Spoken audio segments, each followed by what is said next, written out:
أغلالا فهي إلى الأذقان فهم مقمحون وجعلنا من بين أيديهم سدا ومن خلفهم سدا فأغشيناهم فهم لا يبصرون وسواء عليهم أأنذرتهم أم لم تنذرهم لا يؤمنون إنما تنذر من اتبع الذكر وخشي الرحمن بالغيب فبشره بمغفرة وأجر كريم إنا نحن نحيي الموتى ونكتب ما قدموا وآثارهم وكل شيء أحصيناهم في إمام مبين واضرب لهم مثلا أصحاب القرية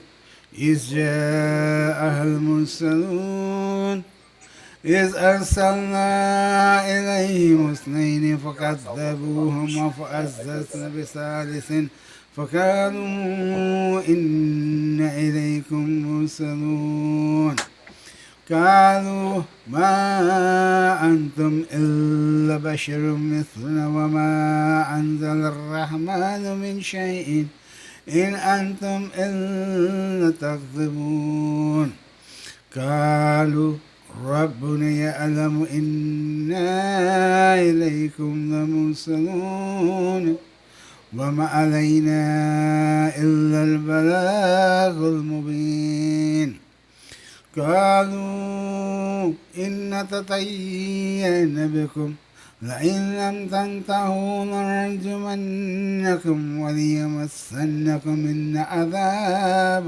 أليم قالوا طائركم معكم أن ذكرتم بل أنتم قوم مسرفون وجاء من أقصى المدينة رجل يسأل قال يا قوم اتبعوا المرسلين اتبعوا من لا يسألكم أجرا وهم مهتدون وما لي لا أعبد الذي فطرني وإليه ترجعون أتخذ من دونه آلهة يريدني الرحمن بضر لا تغني عني شفاعتهم شيئا ولا ينقذون إني إذن في ضلال مبين إني آمنت بربكم فاسمعون قيل ادخلوا الجنة قال يا ليت قومي يعلمون بمغفرة ربي وجعلني من المكرمين وما أنزلنا على قومه من بعده من جند من السماء وما كنا منذرين إن كانت إلا صيحة واحدة فإذا هم خامدون يا حسرة على العباد ما يأتيهم من رسول إلا كانوا به يستهزئون ألم يروا كم أهلكنا قبلهم من القرون أنهم إليهم لا يرجعون وإن كل لما جميع لدينا محضرون وآية لهم الأرض الميتة أحييناها وأخرجنا منها حبا فمنه يأكلون وجعلنا فيها جنات من نخيل وأعناب وفجرنا فيها من العيون ليأكلوا من ثمره وما عملته أيديهم أفلا يشكرون سبحان الذي خلق الأزواج كلها مما تنبت الأرض ومن أنفسهم ومما لا يعلمون وآية لهم الليل نسلخ منه النهار فإذا هم مظلمون والشمس تجري لمستقر الله ذلك تقدير العزيز العليم والقمر قدرناه منازل حتى عاد كالعرجون القديم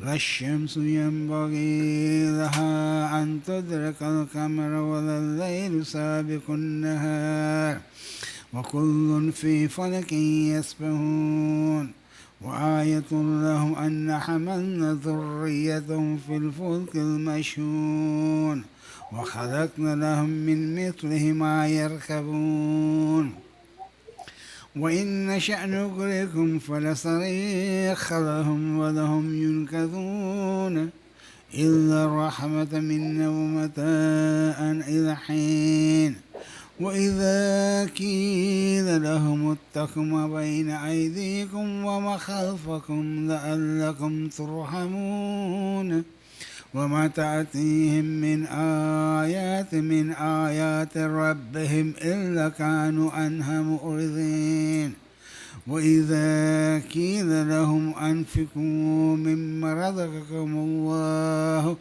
قال الذين كفروا للذين آمنوا أنطعم من لو يشاء الله أطعمه إن أنتم إلا في ضلال مبين ويقولون متى هذا الوعد إن كنتم صادقين ما ينظرون إلا صيحة واحدة تأخذهم وهم يخصمون فلا يستطيعون توصية ولا إلى أهلهم يرجعون ونفخ في الصور فإذا هم من الأجداث إلى ربهم ينسلون قالوا يا ويلنا من بعثنا من مرقدنا هذا ما وعد الرحمن وصدق المرسلون إن كانت إلا صيحة واحدة فإذا هم جميع لدينا مهذرون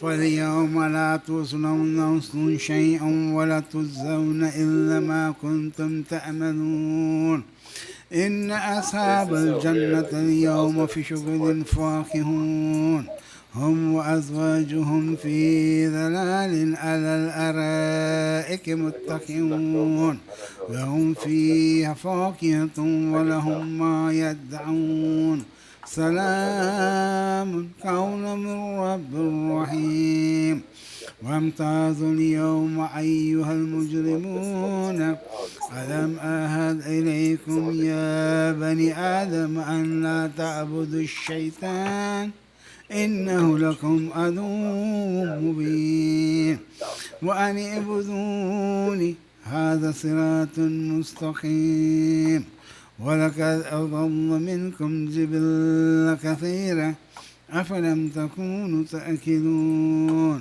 هذه جهنم التي كنتم توعدون اصلوها اليوم بما كنتم تكفرون اليوم نختم على أفواههم وتكلمنا أيديهم وتشهد أرجلهم بما كانوا يكسبون ولو نشاء لطمسنا على أعينهم فاستبقوا الصراط فأنى يبصرون ولو نشاء لمسخناهم على مكانتهم فما استطاعوا مضيا ولا يرجعون ومن نؤمره ننكس في الخلق أفلا يأكلون وما علمناه شعرا وما ينبغي له إن هو إلا ذكر وقرآن مبين لينذر من كان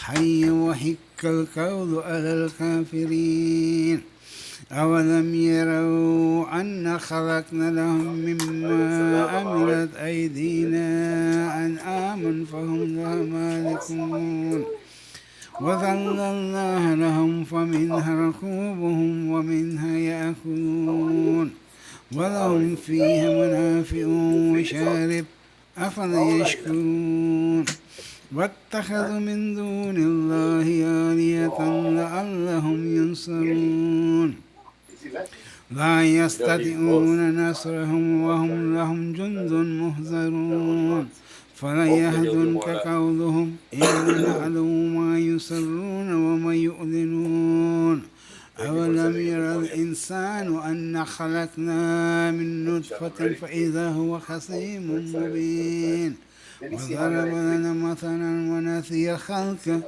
قال من يحيي العظام وهي رميم قل يحيي الذي أنشأ أول مرة وهو بكل خلق عليم الذي جعل لكم من الشجر الأخضر نارا فإذا أنتم منه توقدون أوليس الذي خلق السماوات والأرض بقادر على أن يخلق مثلهم بلى وهو الخلاق العليم إنما أمره إذا أراد شيئا أن يقول له كن فيكون فسبحان الذي بيده ملكوت كل شيء وإليه ترجعون صدق الله العلي العظيم. What's up? How are you? Good to see you. We recited the Surah Yasin for the Isar Sawab of Mustafa Sherali Rashid, brother of sister Sherbanu Kaku, Surah Al-Mubarak Al-Fatiha.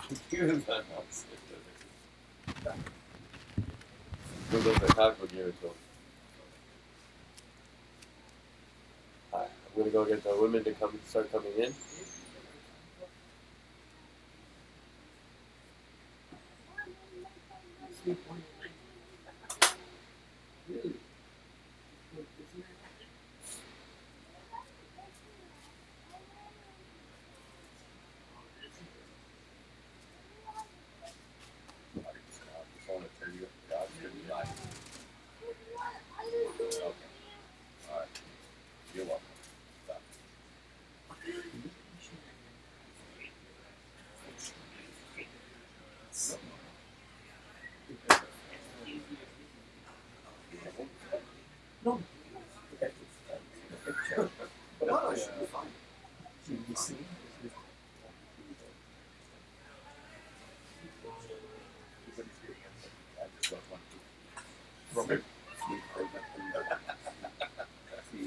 Only to bless it. Alhamdulillah. Alhamdulillah.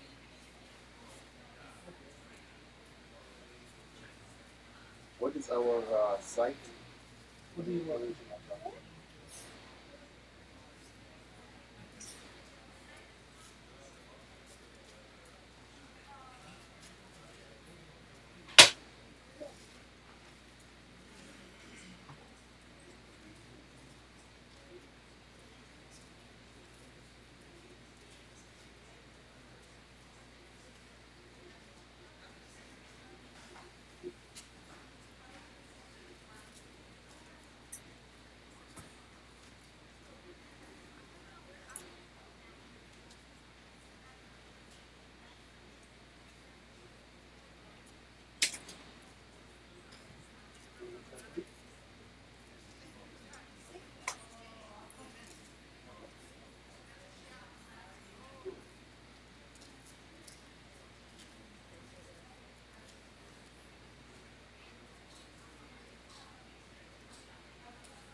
What in the apartment?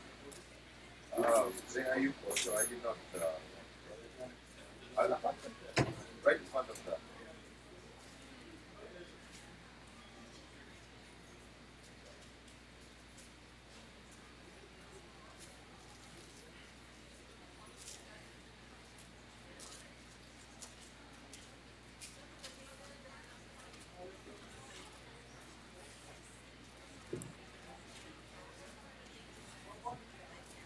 Yeah, they came here.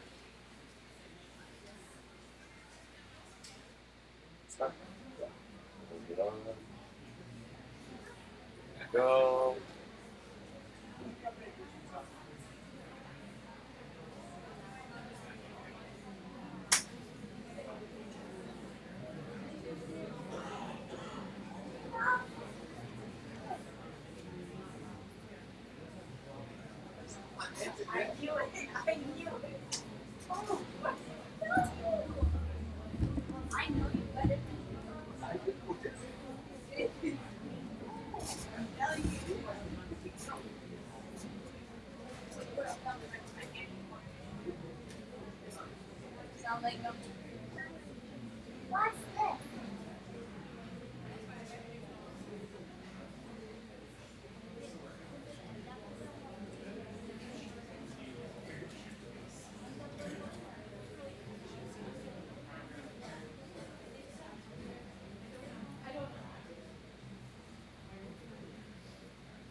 For Muhammad wa ali Muhammad, salawat.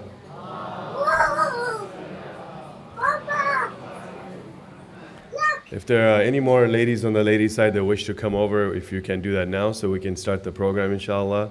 As well as if there's any gentlemen outside that need to come in, please do come in. With that, I'll introduce Dr. Mohsin, our president of the Jamaat, with the loud salawat. Muhammad wa ali Muhammad, salawat.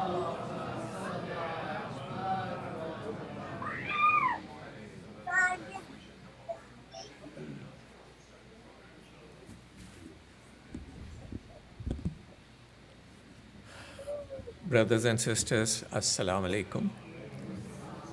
Kushali Mubarak to all of you, and welcome to the Huseini Center to celebrate the Wiladat of the Lady of Light, Sayeda Zainab alayhi salam.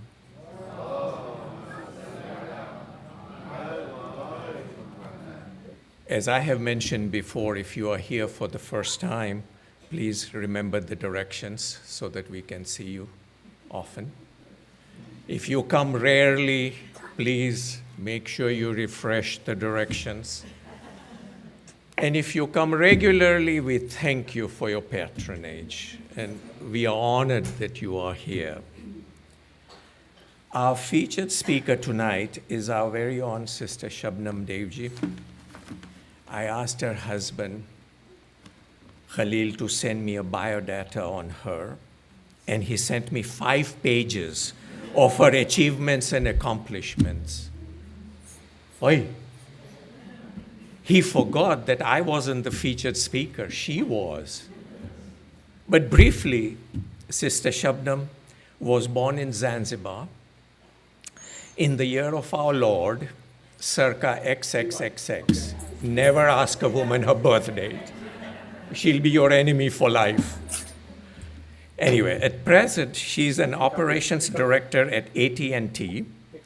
She has completed an executive leadership development program at UCLA's Anderson Program and School of Management.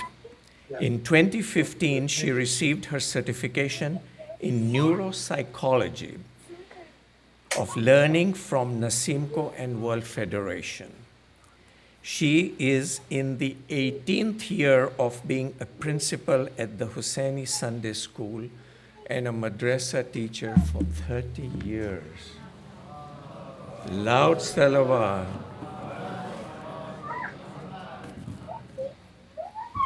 Many of us know who she is, and many of us would love to emulate her vision and her motivation to help the growth and development of teenagers and young adults including the old people. So, thank you. Like I said, I was exhausted reading through her accomplishments and accolades. So I will see what you did. So before I have her come in, would you please, all the gents, move forward so that those at the back can come in, and the ladies, if you would move backward so that the ladies who come in from here can.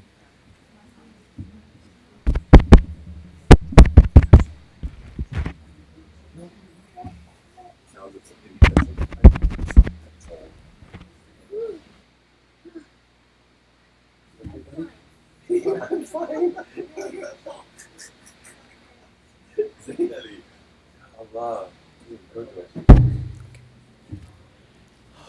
It is my honor and privilege to present to you Sister Shabnam Devji, and let's welcome her to the podium with her loud salawat.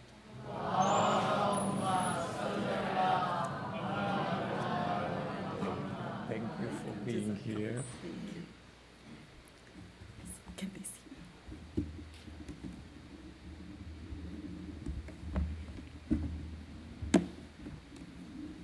Thank you. Yeah, I think so. Thank you, Dr. Ali, for that introduction. أعوذ بالله من الشيطان الرجيم. I seek refuge with Allah from the shaitan. Bismillahir Rahmanir Rahim. I begin in the name of Allah, most compassionate, most merciful. Wassalatu wassalam, and we send our blessings upon who is this man? He is Tabib nufusina, the healer of our soul. He is Khatimun Nabiyyin, the last of the prophets. He is Sayyid al-Mursaleen, the master of the messengers. He is Habibullah, the lover of Allah. He is our holy prophet Muhammad sallallahu alayhi wa alihi wa sallam.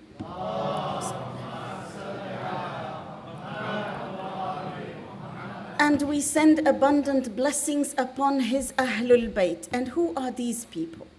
They are at-tahirin, the purified ones. They are al-ma'sumin, the sinless ones. They are hujjatullah ala khalqi, the proofs of Allah on this earth and this creation. In chapter 11, Surah Hud, verse 112, Allah says, Bismillah ar-Rahman ar-Rahim, فَاسْتَقِمْ كَمَا أُمِرْتَ. Stand upright and firm the way you have been commanded. وَمَنْ تَابَ مَعَكَ, and those who have turned towards Allah with you. وَلَا تَطْغَوْا, and do not transgress, do not be unreasonable. إِنَّهُ بِمَا تَعْمَلُونَ بَصِيرٌ, for surely Allah, He sees everything that we do. In his book, Ethics and Spiritual Growth, Sayyid Mujtaba Musawi Lari has said, in the scheme of creation, every being that comes into existence develops and grows in struggle and adversity, from the first day of their life until the time when they achieve utmost perfection. This is the law of nature. So, my dear sisters and brothers in Islam, Assalamu alaikum wa rahmatullahi wa barakatuh. Today, inshallah, we will study a little bit about resilience, what that means, why it's important, and who are these people who have constantly practiced it and shown us how to do it. Inshallah, we will look at the example of Sayeda Zainab along the way. Inshallah. Allahumma salli ala Muhammad. What is resilience? What does the dictionary say about resilience? He says there are two definitions, by the way. The capacity to recover quickly from difficulties. That's one. And another one is the ability of a substance or object to bring back, like elasticity, like a rubber band. When you stretch, when you bring it back, that's resilience. If it's not resilient, it breaks. The definition of resilience has been described in the Quran and certainly has been shown to us by the Ahlul Bayt. But first, let me share something with you in order for us to understand. There was a farmer who had a donkey. One day, the donkey fell into a dry well. And when the farmer was trying to get him out, he could hear the donkey scream and cry. There was no way for him to get him out of that well. After a few hours, he decided, you know what, I can't do this anymore. He was old anyway. Let me just throw dirt and bury him in the well. He saw a few people from his town and he said, can you please come and help me? Let me throw this in the well. Help me with the dirt. So they started to do that. And the donkey kept crying, and as they filled it, after a while, there was silence. When the farmer and his team were done, he once more wanted to gaze down at the well, and as he did it, he was staring at the face of the donkey. It seemed that every time dirt was shoveled, the donkey shook it off and took a step forward. And as that happened, he kept climbing higher and higher to what he would see as freedom. How many times in our lives will dirt be thrown on us? And how many times will we be able to shake it off and move on? That is resilience. Now, resilience and hardiness, even the psychologists have given some term to it. They say that it is the capacity to restore when something difficult has happened to you. The capacity to restore would be, for example, how well do you recover from something difficult? It is the ability to rebound. Now, the evidence, there are studies out there, the evidence is that people who are resilient tend to be happier people. They are people who have overcome challenges, and so they are better for themselves. You know, there's a story I'm reminded about a cocoon and a caterpillar. The caterpillar goes through the cocoon, very difficult way, very slowly. A person was watching this cocoon and the caterpillar, and it was taking so long for this caterpillar to get out of their cocoon that the person decided to help the caterpillar. He made a little opening in the cocoon and said, let me help this caterpillar get out. He seems like he's having a hard time. Well, guess what? Ultimately, when the caterpillar got out, he couldn't fly. The butterfly couldn't fly because the wings had filled with water. Apparently, the activity of the caterpillar to squeeze out of a cocoon is to drain the water from their wings so that when they come out, they fly.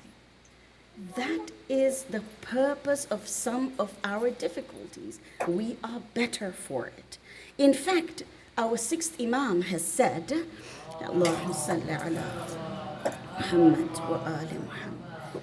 He says, every mu'min who happens to be afflicted with a misfortune and then exhibits patience in the face of it shall be granted a reward equivalent to that of 1,000 martyrs.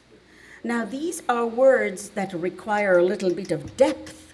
I'm not going to give you that depth. I want you to reflect on this.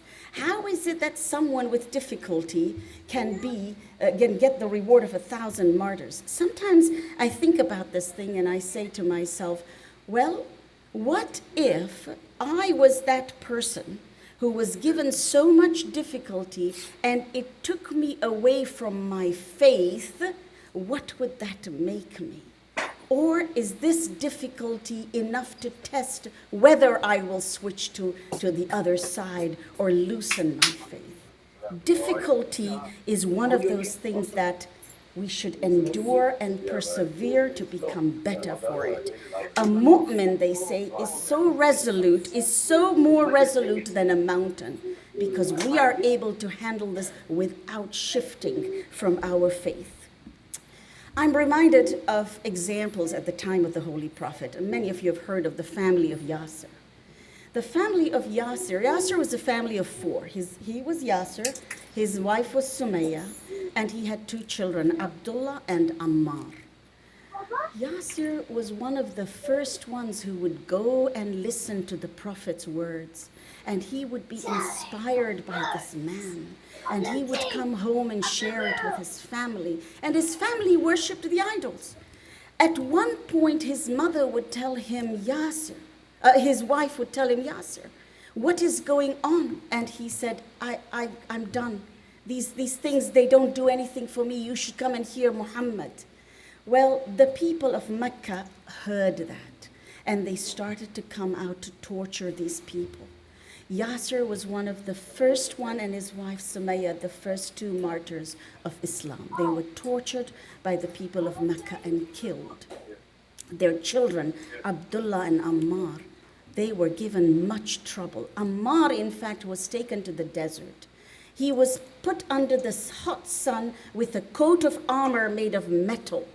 The metal was so hot it burned spots on his body. So much so when the Prophet saw him, he said, "Oh Ammar, when I see you, I am reminded of someone who is a leper with a leprosy illness because your body is so botched." This is the trial of the people. Yet, when Ammar was being tortured, he was asked, "Reject Muhammad and worship Lat and Uzza." And he said, "Never. I will never do that." And when the Prophet saw him and his family, he said, "O family of Yasser, be patient and remain steadfast, for undoubtedly paradise is your abode." Now, it takes a little bit of self-discipline for us to be able to be resilient like this. I mean, it's not easy for us to just take on the troubles and not feel anything. That's not what this is about. This is about being able to feel, being able to hurt, and then being able to move on. So the challenges that we feel require this certain self-discipline, this ability to be able to say, I'm going to use my eyes and ears to look for opportunities. I'm going to use my heart to feel comfort and move on. It is one of these things that when we listen to the verse that I recited, where Allah says, "Be steadfast with what has been commanded to you, and those who have turned with you, O Prophet, let them be steadfast as well." Now, the Quran is filled with stories, right? We all know these stories of prophets. How many prophets there are in the Quran? Starting from Adam until Muhammad, every one of them endured something or another. It wasn't easy for them. But I just want for us to think about one prophet right now. And that is Prophet Nuh.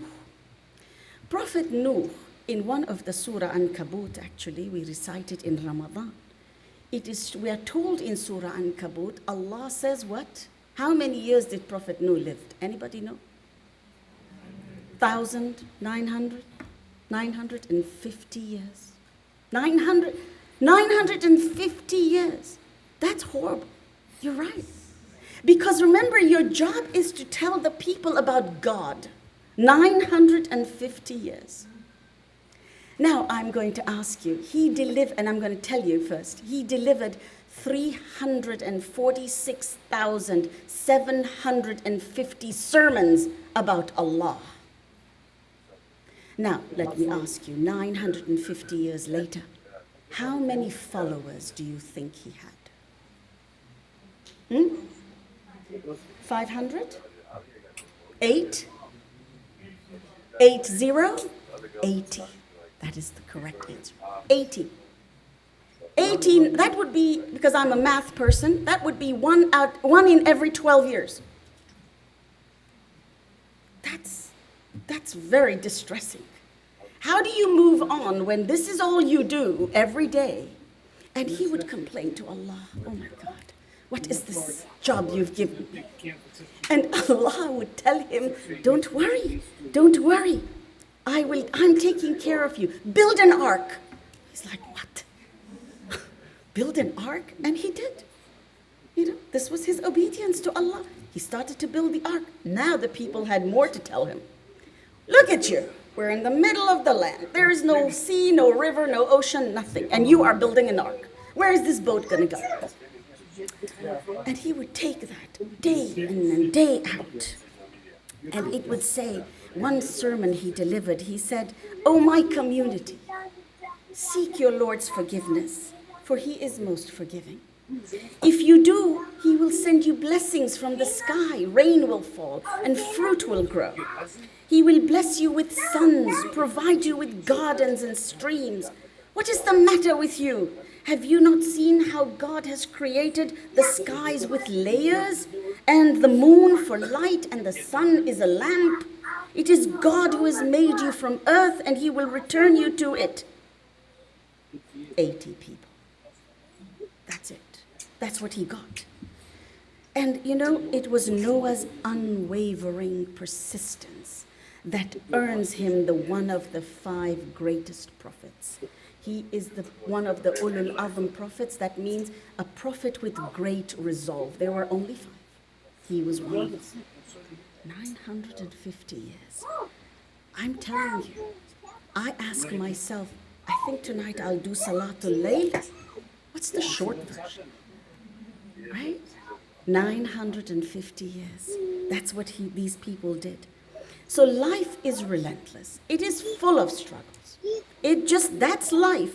And patience and fortitude are the most effective ways to manage that. But it's easier said than done. I'll quote a German philosopher. His name was Kant. Maybe some of you have heard him. All right, Kant at one point said, a pigeon flies in the air in one direction. And the pigeon's biggest worry is the air, because it is stopping him.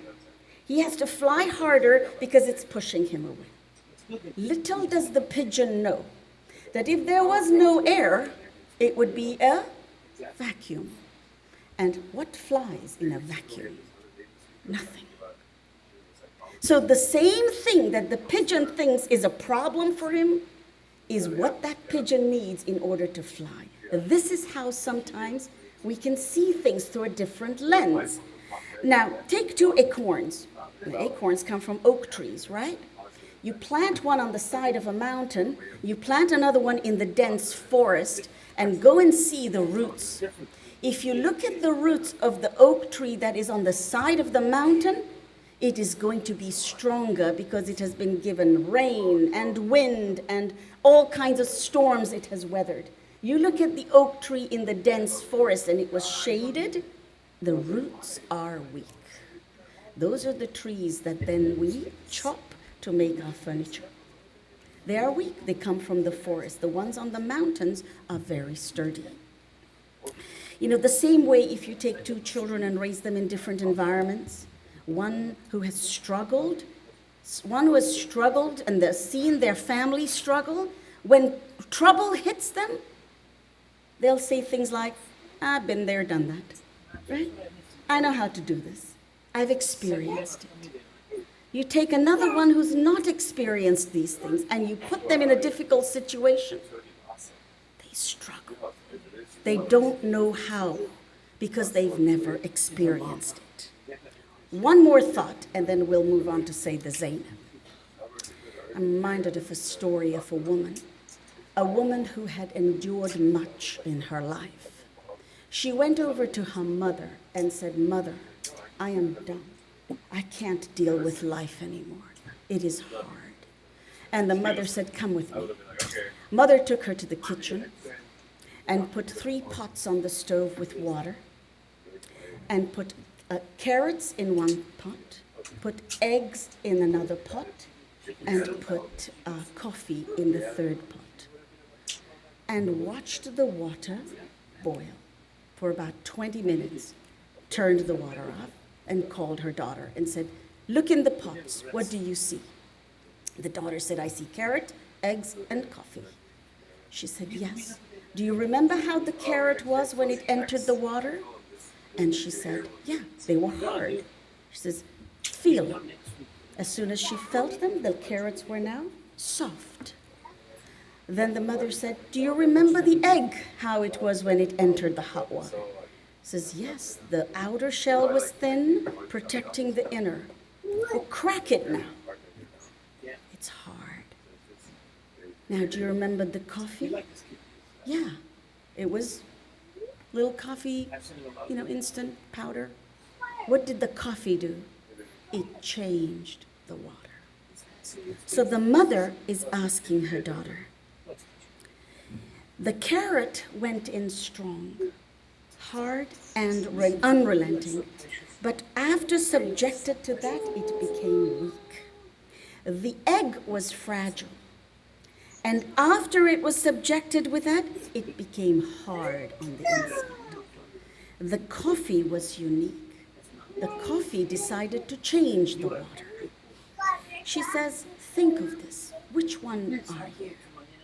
Are you a carrot that seems strong, but when pain and adversity come, you wilt and lose your strength?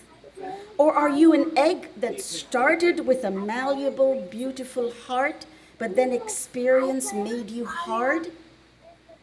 Or are you the coffee bean that decided to change the hot water from something that is beautiful?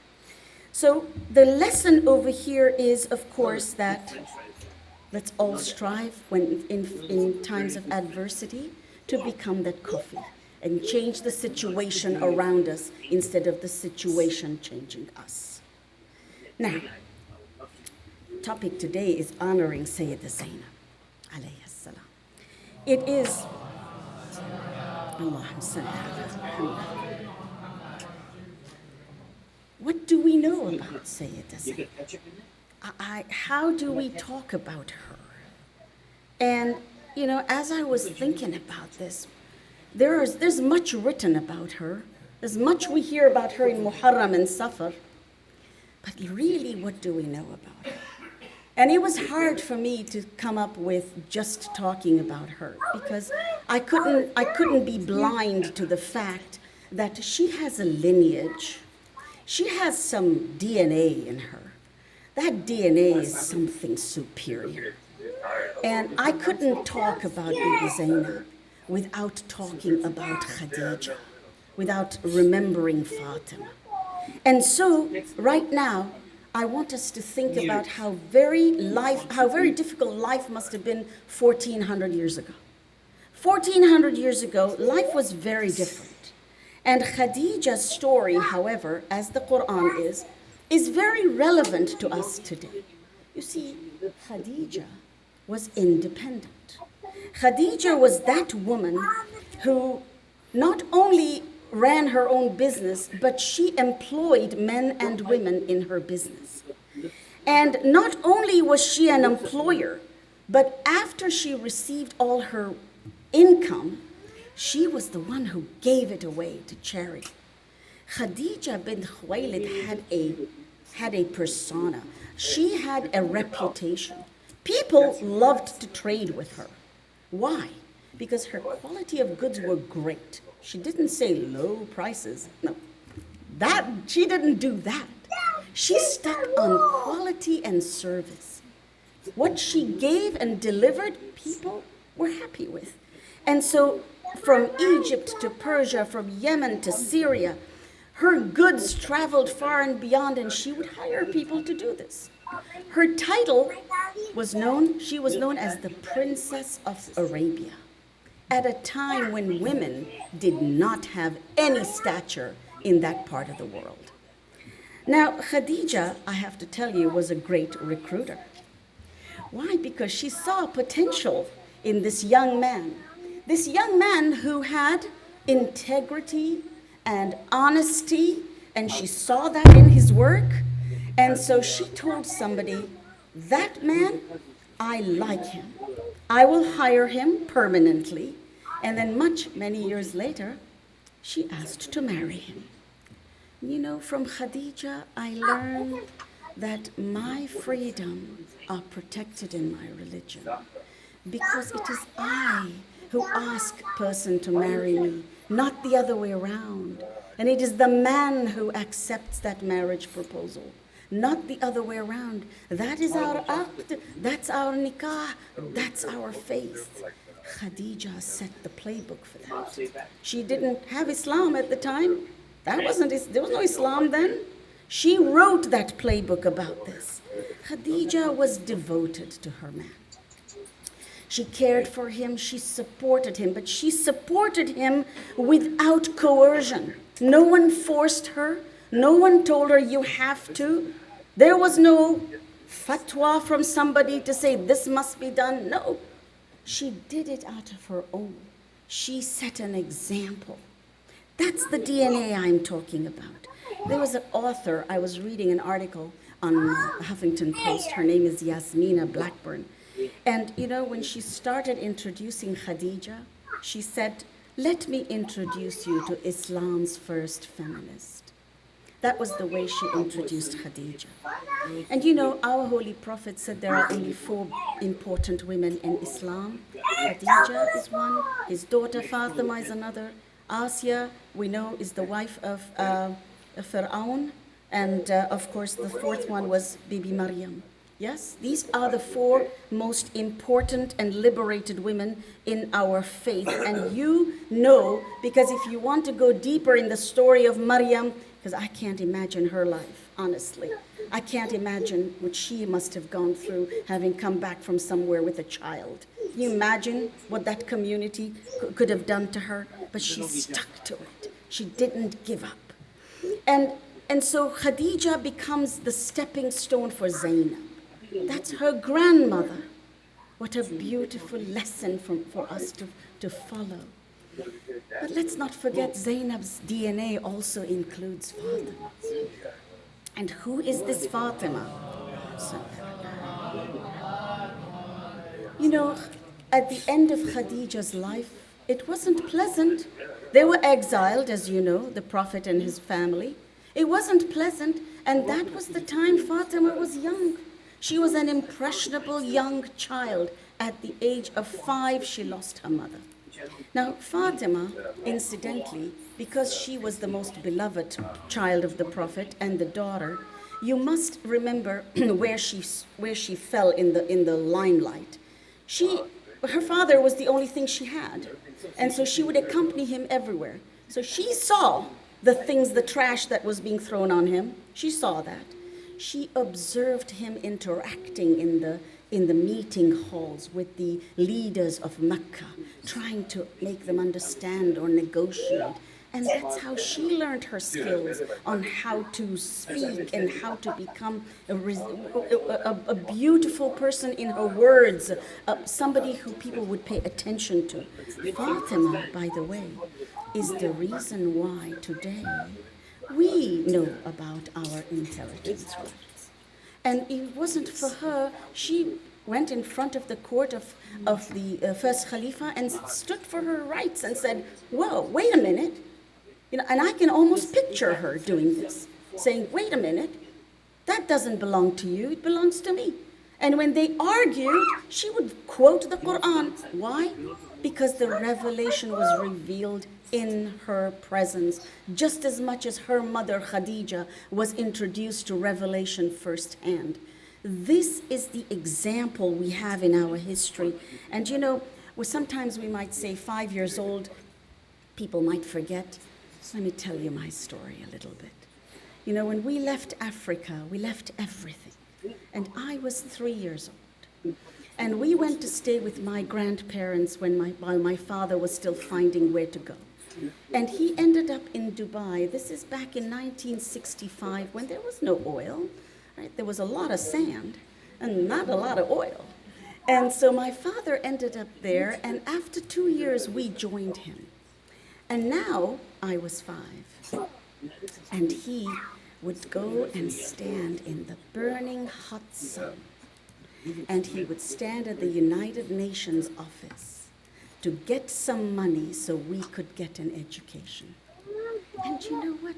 I remember that. So if you think 5-year-olds don't remember, they do, because I remember that. I remember him being in line just so he could pay our school fees. And so when we hear things like, oh, she was 5, No. Think back of an incident that might have happened in your childhood, and I guarantee you will remember it, because 5 is very impressionable. You know, Fatima inherited that knowledge from her lineage. That was her inheritance from her father. And because of that, it was passed on to the next generations. I mean, at the end of the day, look at the Holy Prophet where he stood. The Holy Prophet didn't have lineage. His father wasn't a prophet. His grandfather wasn't a prophet. It didn't come from bloodline. His lineage was other prophets who met the standard that Allah set for prophethood itself. So imagine that if he was the inheritor of all these prophets, and who does he leave this to? A woman? Whoa. Unheard of at that time. Unheard of, right? How is that even possible? That's why Surah Al-Kawthar is about that. It is about that, because they ridiculed the Prophet and they said, you have no male progeny. That is what women were dealing with at that time, yet how confident he was that this faith is so pure and so protected through Fatima. Enough. And you know, there was no match for Fatima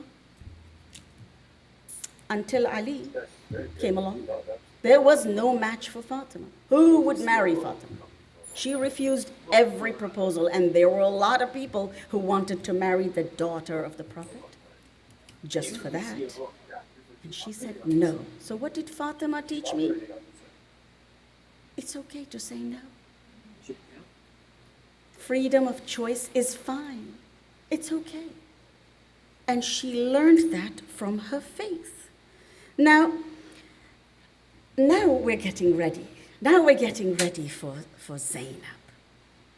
You know, Zainab, when her grandfather migrated to Medina after Mecca, and Fatima was at that point with her husband and her children, Zainab saw what people can do who are good and what people can do who don't have your interest at heart, right? And she saw that. She saw that when her father was governor, when her father finally became the Khalifa, her father, Imam Ali, yes, finally became the Khalifa in Kufa, which was the head of the government, she observed what he did. She observed and learned.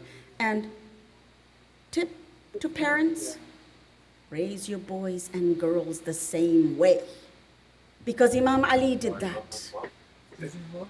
And if Imam Ali and Bibi Fatima could do that, there's no preferences for boys or girls, because now you will know Zainab.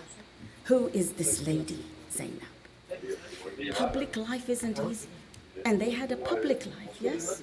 When you say, I am the faith and I am the Ahlul Bayt, guess what? You're public. You're a politician now, right? Everybody's after you. And that's just what happened. People get threatened by good and righteousness if you are not good and righteous.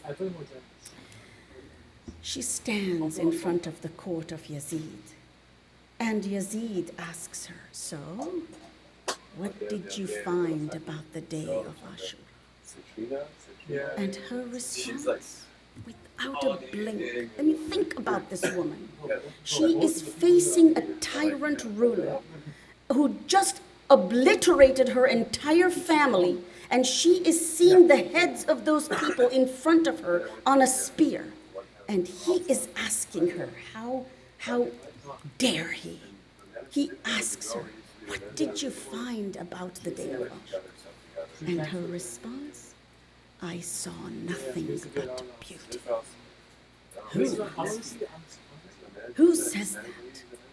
I saw nothing but beauty. She lived 57 years. That was her age. She was the daughter who was a reflection of her father. So much so that when she was born, the Prophet wasn't in town. The Prophet was out of town. And they waited to name her. And when he came back, of course, the name was revealed to him through Jibreel. And he said, this is the adornment of her father. And so her name is Zainab, right? The adornment of her father. But that is not the only Zainab we know. We know Zainab, the wife of Abdullah. Now, who is Abdullah? Her cousin, by the way, right? Abdullah is the son of Ja'far, right? Ja'far was the brother of Imam Ali, yes? So cousins, that's what happened then. And she was a devoted wife. Abdullah says never was a woman who did anything without love for her family, her community, and her children. But that's not the only Zainab we know. Zainab was a teacher. Zainab went out because, again, revelation was revealed in their household, and she was a young child when her mother died and her grandfather died. She knew what it took. And so Zainab was very confident teaching the Quran and the philosophy of Quran, not just the words of the Quran. So Zainab was also that teacher. But Zainab is best known as the co-founder of the greatest university of all time. That university, Majlis al-Hussein. That is what she's known for. Now, the institution of this Majlis of Imam Hussein is a legacy she leaves behind. It's not something that she just woke up one day and said, I want to open a university, and let me fundraise and let me go there. No, right? It took training. It took effort. It took all these things that we've just heard, the experience, the knowledge, her own visual experience. It took all that for her to be confident and strong. And do you honestly think Imam Ali would do that if it was just Hussein he had trained? No. This was going to be a two-man team. This saving the message of Islam was going to take two people. It was going to take Hussein, who would stand up to the tyrant, and it was going to take Zainab, who was going to be the executive director of public relations and marketing. Because I tell you, if it wasn't for her marketing skills and how she displayed that, none of us would be here today. None of us. Guaranteed. The last day when she was freed from prison, what does she ask? What does she ask? Give me a place so I can narrate the event of Karbala. That's it. That's all she asked. Give me a place. That was the first majlis. When she arrived in Medina, she said, give me a place so I can narrate the event of Karbala. Now, she didn't narrate just the atrocities. No, she didn't say that. She went deep into the philosophy of what Hussein's martyrdom was and why it was necessary to save Islam. That's where she went. And she knew that because she had been trained for that. She knew that without that, nothing would be left behind. And her brother had full confidence that she would do that. Sometimes I ask myself that if that was me, and I had just lost 18 members of my family, I don't even have to think of 18 members. If I lose one member of my family, it will totally disintegrate me. Yes? It takes years to recover from that. The loss of a child, the loss of a sibling, the loss of all families right now, the atrocities in the world. How does this woman just get up and go? And that's what she does. And because of this majlis of Hussein, and by the way, there is a hadith of our sixth Imam. He had a companion whose name was Fudail. His name was Fudail ibn Yasar. And Fudail one day walked into the sixth Imam's court and, pleasantries, salam and all that. And the sixth Imam said, hey, Fudail, I have a question for you. Do you do the majlis of Hussein? And the Fudail said, of course I do, Yabna Rasulillah. And he said, very good, because that is the best congregation you can have ever. And you know, when you look at the majlis of Imam Hussein, you think about all the things that have come out from that institution. Scholars, poets, writers, people who do good things now. We look at the event of Karbala and we do blood drives, and we do humanitarian acts, and we do all kinds of things, workshops, and we better ourselves, and we propagate. We become part of the larger community to say, hey, let me tell you about this man. We don't talk about how Hazrat Ali Akbar was killed. No, no. When we meet someone of a different faith, we say, let me tell you about this man I know who stood up for justice. Because that's what we know. And that would not have happened if Bibi Zainab had not stood in front of people and said, let me tell you about this. Let me tell you about the injustice. So ignorance is something that we don't know. Yes? Ignorance is something we don't know. There is a bigger ignorance out there. It is called Jahli Murakkab. It means the compound ignorance. Compound ignorance is you don't know what you don't know. Imagine. That's how oblivious we are. We struggle. Sometimes we don't know. I am a Muslim. What does that mean? I am the follower of the Ahlul Bayt. Oh my gosh, what does that mean? I am supposed to do good. Really? How? We question, we struggle with identity. But when we look at the compound ignorance, not knowing what we don't know is even much more deeper than that. And sometimes Majlis, or the institution of Majlis, responds to us. Imagine if every time we had an issue to deal with, we would go to a Majlis and feel better. Imagine that. Imagine if we used the Majlis for that, healing. What if we used the Majlis to get us out of our doubts? What if we used the Majlis to stand up for injustice and say, you know what, I just heard somebody say there's something going on in downtown LA tomorrow. We better be there. Because today it's people at the border. Tomorrow it's going to be my hijab. And let me tell you, none of us will be there. It's all these other people who will go there and fight for me as they fight for others. Because we're not good at this. We have failed Zainab. We have failed in our PR. We have failed in our marketing of Imam Hussein. We sit in our institutions and that's all we focus on. That is what we do as an injustice to Zainab, because she did not sit in an institution. She went out and said, hey, listen to me. I have something to tell you. And people listened. People would say, who is that, Ali? That was her oratorship. That's how she spoke. So Zainab and resilience, same, go hand in hand.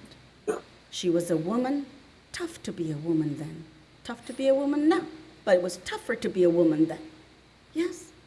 She lived through this massacre, wiped out her whole family, and all she had to do is continue. How? She was taken prisoner. She was tied and chained. She was unclothed, derobed. How? How demeaning is that? How demeaning. It's awful. And all she said when she was asked, what do you think about the day of Ashura? She said, Ma ra'ayta illa jamila. I saw nothing but beauty. This is Zainab. If we have intellect and no courage, we are weak. If we have courage, no intellect, we are foolish. It takes both. And that is who Zainab is.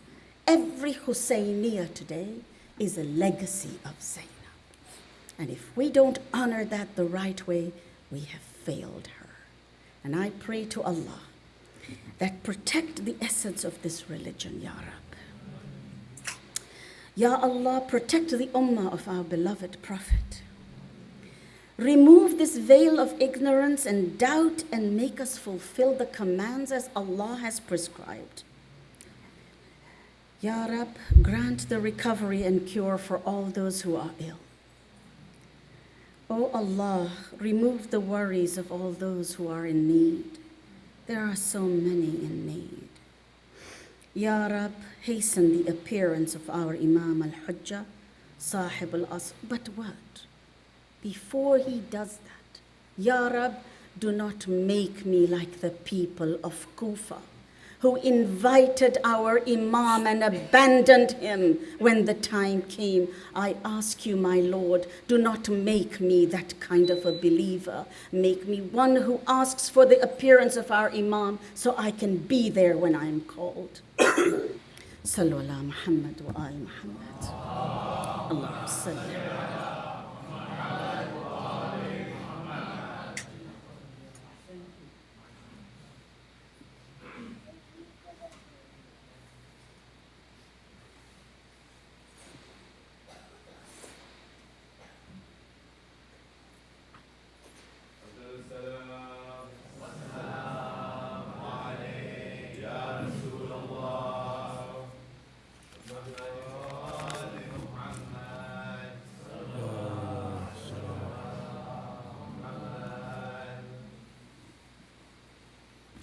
بسم اللہ الرحمن الرحیم.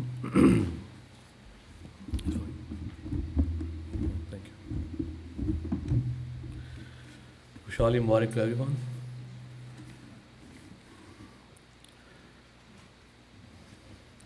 کیا بتاؤں مقام زینب کا، کیا بتاؤں مقام زینب کا، اس میں اعظم ہے نام زینب کا، کیا بتاؤں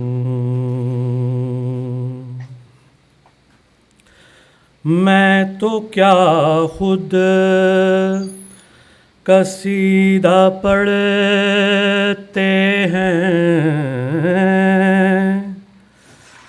میں تو کیا خود قصیدہ پڑھتے ہیں،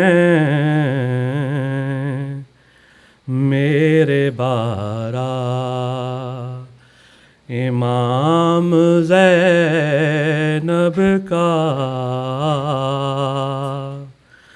کیا بتاؤں تیرے در پر بھی آئے جبریل، تیرے در پر بھی آئے جبریل، تو بھی ہو جا، ارے تو بھی ہو جا غلام زینب کا، تو بھی ہو جا غلام زینب کا، کیا بتاؤں اللہ اللہ اور تیری قسمت، اللہ اللہ اور تیری قسمت، تجھ کو آیا، تجھ کو آیا سلام زینب کا، کیا بتاؤں سارے نبیوں سے کہہ رہا تھا خدا سارے نبیوں سے، کہہ رہا تھا خدا دیکھا تم سب نے کام زینب کا، کیا بتاؤں، بن گیا خود علم کاغذ پر، بن گیا خود علم سا کاغذ پر، لکھ رہا تھا میں نام زینب کا، کیا بتاؤں، چل رہا ہے عزا کی صورت میں، چل رہا ہے عزا کی صورت میں، دو جہاں میں نظام زینب کا، کیا بتاؤں، مقام زینب کا،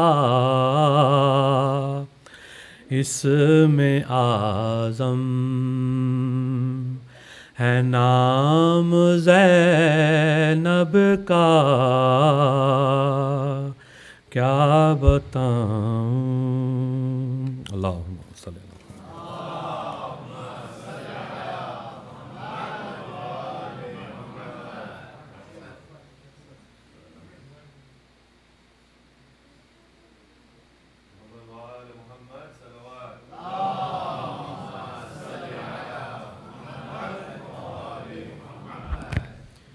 صلوات.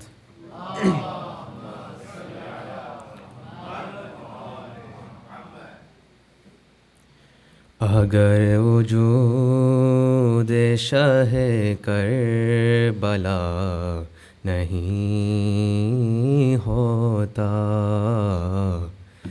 اگر وجود شہ کربلا نہیں ہوتا، اگر وجود شہ کربلا نہیں ہوتا، کہیں زمانے میں ذکر خدا نہیں ہوتا، کہیں زمانے میں ذکر خدا نہیں ہوتا، حسین کرتے نہ سجدہ اگر تہے خنجر، حسین کرتے نہ سجدہ اگر تہے خنجر، کسی کو کعبے کے رخ کا پتہ نہیں ہوتا،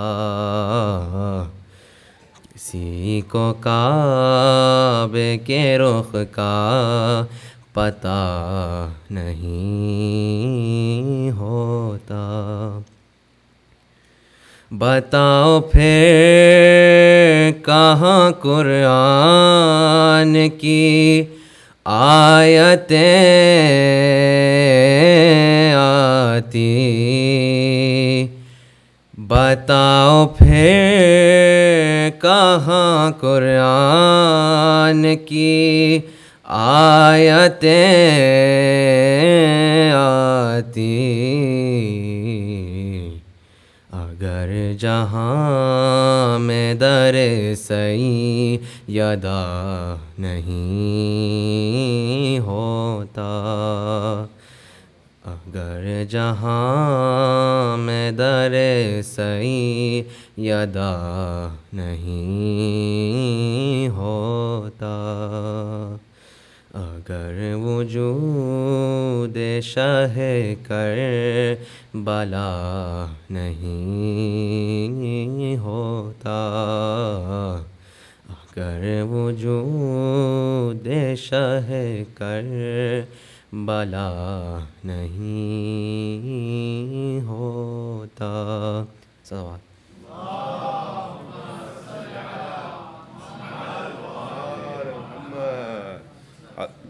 أفضل السلام محمد وآل محمد يا نبي سلام عليكم، يا علي سلام عليكم، حسنین و فاطمہ پر یا نور اللہ صلوات اللہ علیکم، یا نبی سلام علیکم،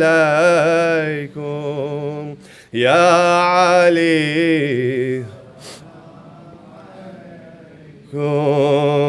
حسنین و فاطمہ پر یا نور اللہ صلوات،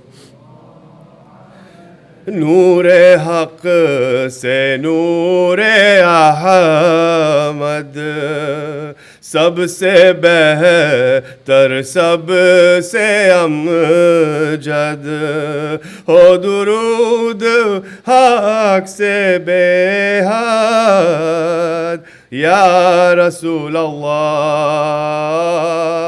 صلوات اللہ علیہ، یا نبی یا علی سلام علیکم، حسنین و فاطمہ پر یا نور اللہ صلوات، یا محمد نام پیارا، عرش پر حق نے پکارا، سچ پیغمبر ہے ہمارا یا نور اللہ صلوات اللہ علیکم، افضل السلام محمد وآل Muhammad. Brothers and sisters, Assalamu alaikum. I'd like to, on behalf of the entire community, congratulate the entire community on this great celebration of the birth of Sayeda Zainab alayhi salam. Allahumma salli ala. May Allah give us the opportunity to do her ziyarah, inshallah. And may Allah keep that part of the world safe, inshallah. I'd like to thank Sister Shabnam. Thank you so much, Sister Shabnam.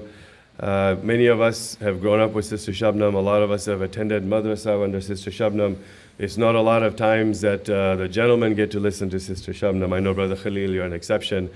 But the rest of us don't get that opportunity. And so we're very thankful to have you amongst our community, inshallah. And thank you so much for that inspiring and thoughtful speech. May we all learn from the lessons of Bibi Zainab, inshallah, the lessons that you outlined today of her oratory power, that of her strength, of her intellect, of her courage, her patience, and her resilience. May Allah, inshallah, give us all those same kinds of qualities to stand in this world, inshallah.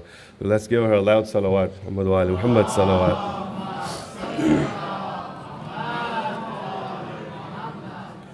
Earlier today, we recited Surah Yasin for the Isale Sawab of Marhum Mustafa Sher Ali Rashid, who is the brother of Sister Sherbanu Kaku. Also, Sister Hasina Bojani, who passed away this week, who was the mother of our own madrasa student, Sister Zinat Merchant, and her children as well.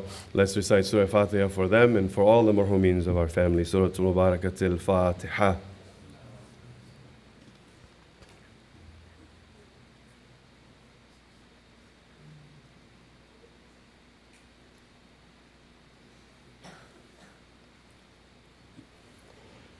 For Sister Hasina, who passed away this week, there's a funeral tomorrow for those of us who are able to attend, inshallah. The funeral tomorrow, Sunday, is at 1 p.m. in the cemetery in Laverne. Lots of emails have been out, but if you need more information, I do have that information with me. Inshallah, we can all be in attendance. There's also, the family would also like us to announce that there is a Soyam Majlis at Jafariya on Tuesday night at 7 p.m.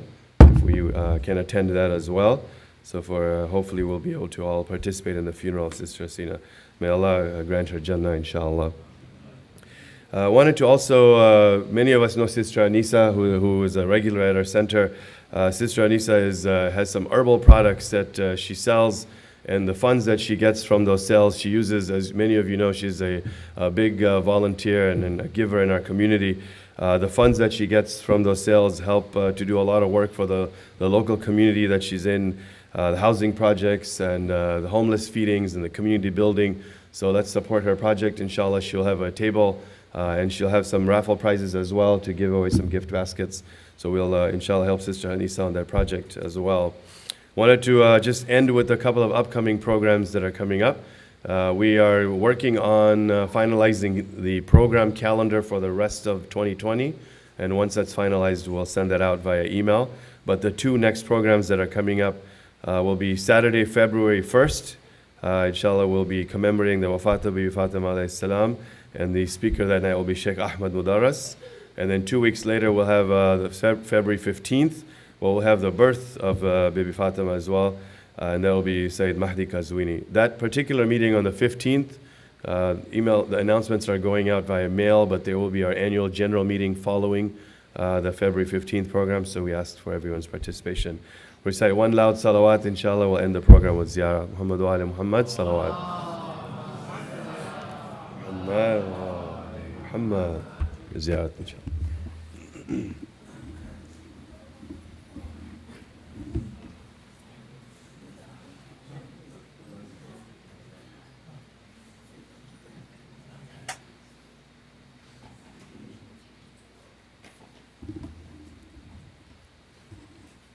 السلام عليك يا أبا عبد الله وعلى الأرواح التي حلت بفنائك عليك مني سلام الله أبدا ما بقيت وبقي الليل والنهار ولا جعل الله آخر أهد مني لزيارتكم. السلام على الحسين وعلى علي بن الحسين وعلى أولاد الحسين وعلى أصحاب الحسين جميعا ورحمة الله وبركاته. السلام عليك يا مولاي يا غريب الغرباء السلطان أبا الحسن مولانا علي بن موسى الرضا كن شفيعنا شفيع والدينا في يوم الجزاء ورحمة الله وبركاته. السلام عليك يا مولاي يا صاحب السوى الزمان الأمان الأمان الأمان. السلام عليك يا خليفة الرحمن. السلام عليك يا شريك القرآن. السلام عليك يا كعبة الإيمان. السلام عليكم ورحمة الله وبركاته.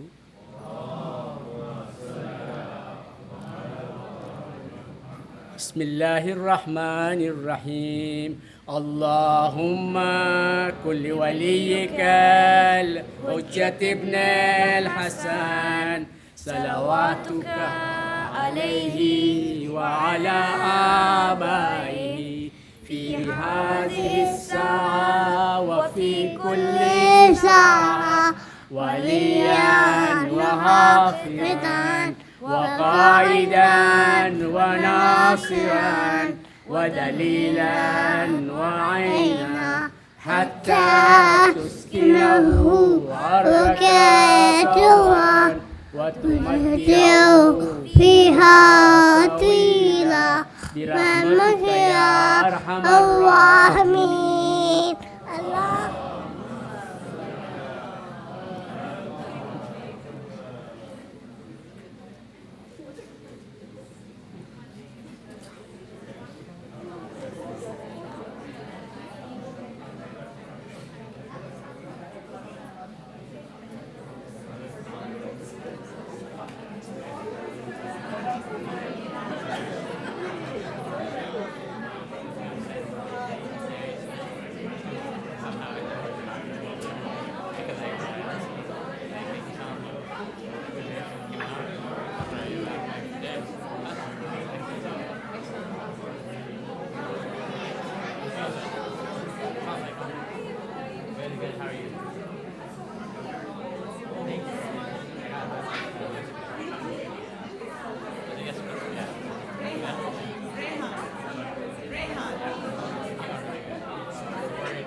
My aunts are watching it and they're like, we could hear everything.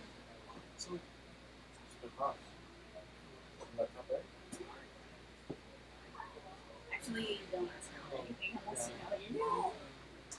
Hey, friend of mine, can't be close to her.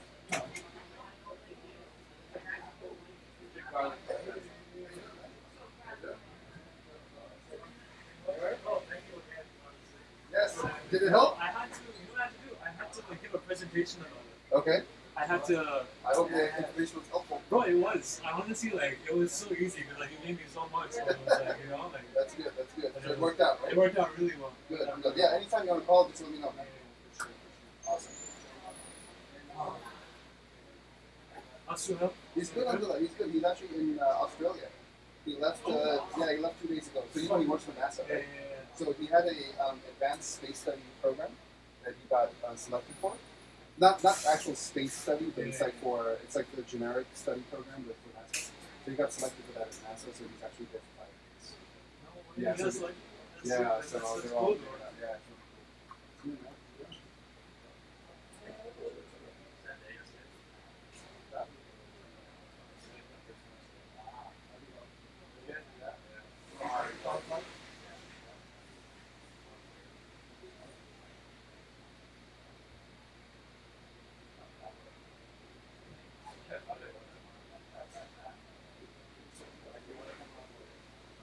We're good. Yeah. They don't bother you.